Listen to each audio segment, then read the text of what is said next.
Attorney general ও DMP কমিশনারের আশ্বাসে আন্দোলন স্থগিত করেছেন ব্যাটারি চালিত অটোরিকশা চালকেরা।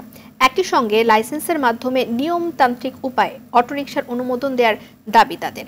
এদিকে উচ্চ আদালতের নির্দেশনার আলোকে ব্যাটারি চালিত অটোরিকশা সমস্যার সমাধান হবে বলে আশা করেন স্বরাষ্ট্র উপদেষ্টা। অরণ্য গফুরের রিপোর্ট।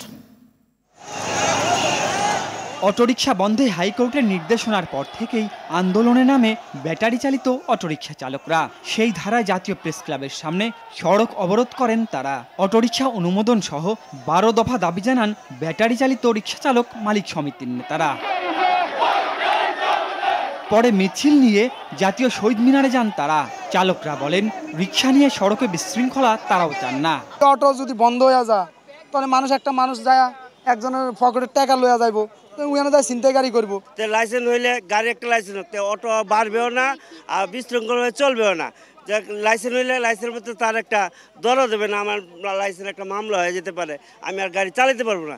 প্রশাসনের আশ্বাসে আন্দোলন স্থগিতের ঘোষণা দেয় রিকশা চালক মালিক সমিতি। অন্যতম দাবি ছিল হাইকোর্টের যেই আদেশ, সেই আদেশ স্থগিত চেয়ে সরকার পক্ষ থেকে যেন আপিল করা হয়। সেই উদ্যোগটি অ্যাটর্নি জেনারেলের অফিস থেকে আজকে গ্রহণ করা হয়েছিল এবং ডিএমপি কমিশনারের পক্ষ থেকে রমনার ডিসি তারা বসার জন্য আহ্বান জানিয়েছেন।